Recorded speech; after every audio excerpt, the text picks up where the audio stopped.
First things first, guys. How are you? Pretty good. I mean, it's an amazing day. We start already? Yeah. Alright, okay. Good. I'm Markus.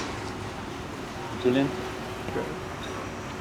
So, there it's working. Yeah. So what I want to start with is, I believe you met in the club in 2012. Yeah.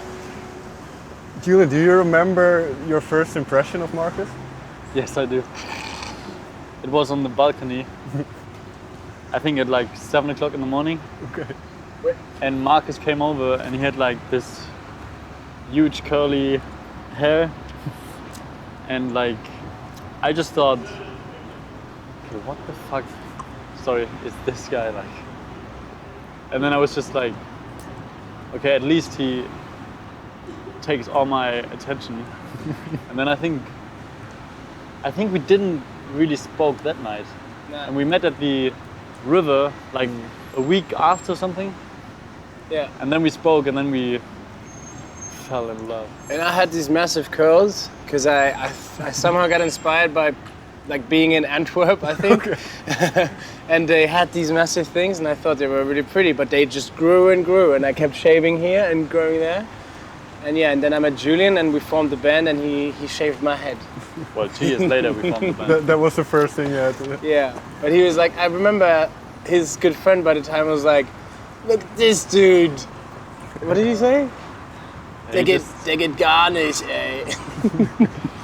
Yeah. Okay. But like you say, from that first kind of meeting, it took a while before you started making music. Yeah, so yeah. when did you discover about each other that you were into music and like making music? I mean, that was kind of the introduction to our friendship as well, because we had the music as base and we talked about our music and what we're doing.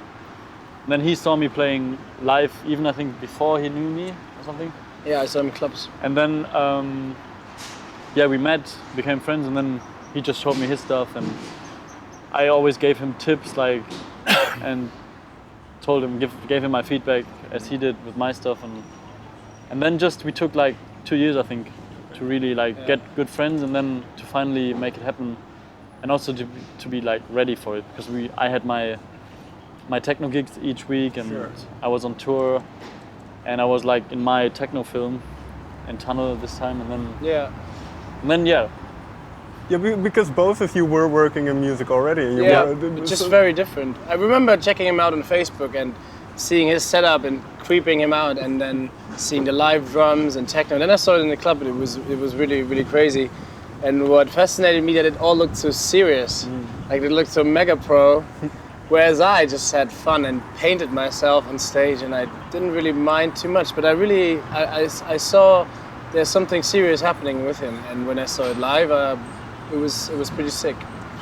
So while you were doing this, did you think about working with somebody else? Because like you say, you had a little bit of tunnel vision doing techno, and then were you already thinking about, well, maybe I can work with somebody else, or I want to...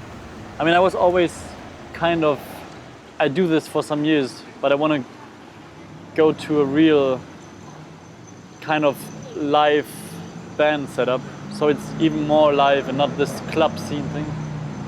And then I had this always in mind, and the first idea was just like, we had once in a night, we said, okay, should we go now with the guitar and just try something out with my stuff and a guitar or something? And then in the last minute we said, no, let's wait for it. Yeah, we were standing in the middle of the field and we were like, I think there's a guitar down there in the basement of his brother.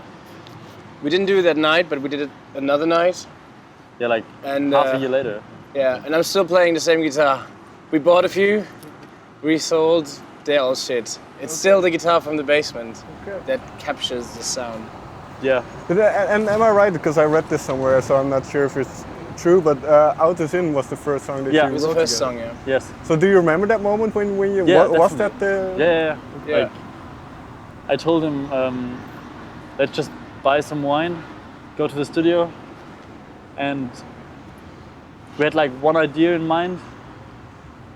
It was just like fat drums, big distortions, and then we went there and pretty much without any pressure, and that's why I think it was really good, because I thought, okay, if it doesn't work, I do my stuff and he does his stuff, and then we just did this, were pretty much drunk after an hour, I think. And it was just like, we blasted it out, and we just had these drums and these pads and the synths. And there was one moment where I was just like, okay, I don't know, but or it's really huge, or I'm just too drunk, and I come back tomorrow and I say, fuck, what we did. And then I listened to it back after this night and was just like, wow. And we did another one, and then after a week, I think I was in my head kind of, okay, I want to focus on this stuff, only because of 2 songs. It was actually, we made these 2 tracks, and then we said, let's keep doing what you do. But then he was in Spain, where he used to live, and they have a house, and my girlfriend was DJing in Ibiza, and I came over, and we had a really, really funny week in that house, and he played those tracks every morning at 8 o'clock so loud, the whole neighborhood was rumbling, and he was standing at the pool, arms up, and shouting that song. Great. That's how it happened. Yeah. And then, yeah. But so, what's your experience of those 2 songs different from what you've produced before? Yeah. And for you, the Because same it way, was kind of? so easy, Different without energy. any thinking of how to make it, and it was just like like something came through us. So I don't know. It was completely different than when I was doing techno stuff, because with the techno stuff I was just really like thinking. Okay. And which elements could be good now and blah. Because in techno you kind of like, yeah, it was completely different for me. And that was also my sign to, okay, that's the right thing. So was it that you mentioned that week in Spain? Was it then that you decided, okay, let's do this? It let's got go more for and it? more serious, I think. He had still... With the more songs we did. The more songs we did, the more I was like, I was in a band with my girlfriend by the time, and that was already kind of serious, and he had his mega serious techno thing. But the more we made, the more the music kind of convinced him, and then me, and then everyone around us that we should do it. And that is a kind of funny thing, because we didn't intend to have it that way. Right. We just needed to get out of our projects to free, to breathe. It was Yeah. more like a, well, this is techno, and this is this stuff, and this is that, and this has to be that. But let's just make something we don't expect from us, and let's just be free to be creative and feel like we can still be free and stuff. And that's how the music came, I think, from a free approach. Did it feel like a risk then? Because like you say, you were both doing well in your respective fields, so did it feel like, okay, we might have to start over in a way? Not at all. For me, a little bit. But for me, not at all, because everybody was telling me like, are you completely dumb or stupid? Because like, I don't know, I was getting out of this agency then, where I was, and getting out of the label, and I was just like so sure about all this. Even if it's not sure now, I mean, nothing is sure in life. But I'm so convinced of this music, and so I have no doubts. Okay. And that's what I felt back then. Yeah. And so you started writing more and more and more. Yeah. When do you think, okay, now we have enough to think about an album? Now maybe we should. I think we were just, after we had the first 3 or 4, after the second session, we were just like so motivated that he even moved to Frankfurt because he had to go on with his studies. So he came back from Berlin to Frankfurt. Actually, yeah, crashed into my place.